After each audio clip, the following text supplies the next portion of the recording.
Olá, bom dia. Eu sou a professora Arielle e a nossa aula de hoje está dividida em dois tópicos, ok? O primeiro deles é sobre o processo de contração muscular, os tipos de fibras musculares e as suas características. Nós vemos aqui o músculo esquelético. Ele é um órgão especializado na transformação de energia química em movimento, utilizando um conjunto de proteínas.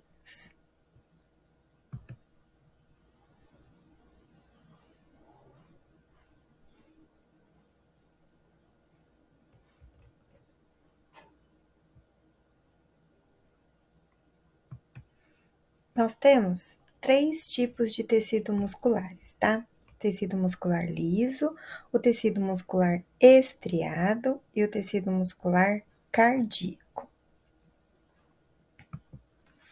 Nós vamos começar falando um pouco sobre o tecido muscular liso ou visceral. Ele é composto por centenas de milhões de células alongadas e multinucleadas, chamadas de fibras musculares. Cada fibra contém as proteínas responsáveis pela contração. Essas proteínas são chamadas de miosina e actina. E onde esse tipo de músculo pode ser encontrado, Arielle? Ele pode ser encontrado em órgãos de parede oca, tá? Como o estômago e o útero. Agora eu vou mostrar para vocês uma lâmina contendo tecido muscular para vocês analisarem, tá? É uma lâmina de microscópio.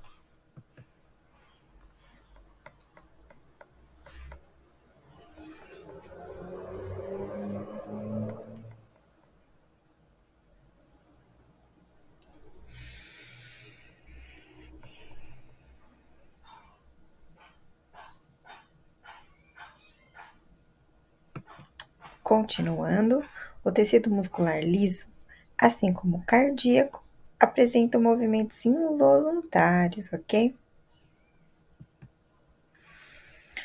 O tecido muscular cardíaco, ele tem um aspecto cilíndrico, são ramificados e apresentam extremidades irregulares.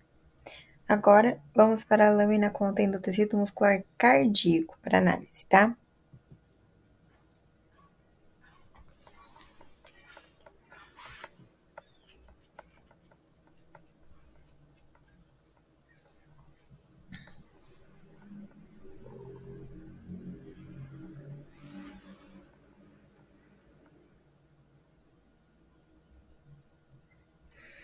Já na tão conhecida musculatura estriada, também encontramos a miosina e a actina, que são aquelas proteínas responsáveis pela contração, tá? Elas compõem os filamentos grossos e finos e estão dispostos paralelamente nas miofibrilas. As miofibrilas também estão arranjadas e elas têm um padrão. Elas são claras e escuras. Estão dispostas em séries, tá? Assim, dando a característica estriada às fibras desse músculo. E essa lâmina é o tecido muscular estriado.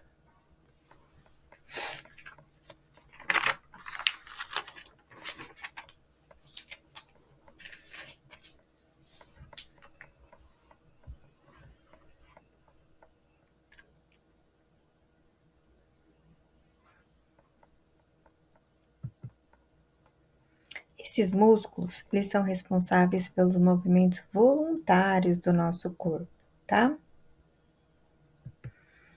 Agora, nesse slide, ele mostra um pouquinho de onde cada tecido muscular pode ser encontrado no nosso organismo. Músculo cardíaco, o esquelético e o liso.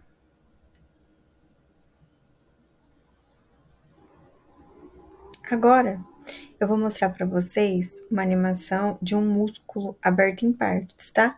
Para vocês conseguirem se localizar melhor.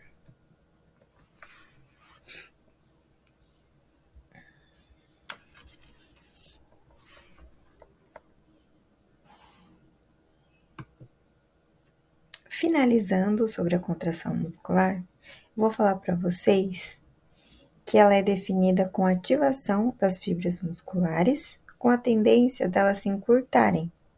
E isso ocorre quando o cálcio sistólico aumenta, acontecendo uma série de eventos moleculares, e eles levam à interação entre a miosina e a actina, ocorrendo assim o deslizamento sobre o filamento grosso e o encurtamento do sarcômero. Bom, diante da explicação sobre as fibras musculares, suas características e as contrações das mesmas, vamos seguir para o último tópico da nossa aula, que é sobre quais tipos de fibras musculares predominam em corridas de 100 e 1.500 metros, tá? Para vocês entenderem as variações de treinamento de atletas com as características diferentes. Nós vamos começar falando da corrida de 100 metros. Na corrida de 100 metros, a ênfase está na explosão e na capacidade de desenvolver alta potência em um curto espaço de tempo. Nesse tipo de corrida, as fibras musculares do tipo 2, também conhecidas como fibras de contração rápida, são elas que predominam, ok? Essas fibras, elas são capazes de gerar força rapidamente, mas também se cansam rapidamente. Vemos aqui as fibras musculares do tipo 2, ou fibras brancas, como também é conhecida. Elas têm pouca mitocôndria, anaeróbica, de movimento rápido e mais recrutadas em velocistas, tá? Elas têm poucos vasos sanguíneos também, ó, por isso que elas são assim, mais branquinhas. Vamos ver a corrida de 1.500 metros agora, ok? Na corrida de 1.500 metros, a resistência cardiovascular e muscular se torna mais importante. Nesses casos, as fibras musculares do tipo 1 ou fibras de contração lenta são elas que costumam predominar. Essas fibras são mais resistentes à fadiga e são mais eficientes em atividades aeróbicas de longa duração.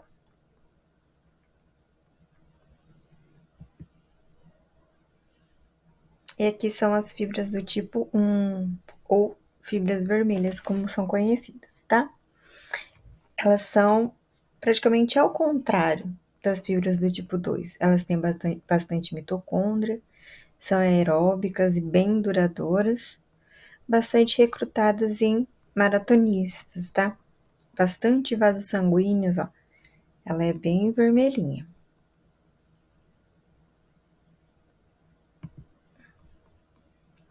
Portanto, as diferenças observadas entre os dois tipos de corrida, elas estão relacionadas aos diferentes sistemas de fibras musculares predominantes no nosso organismo, ok?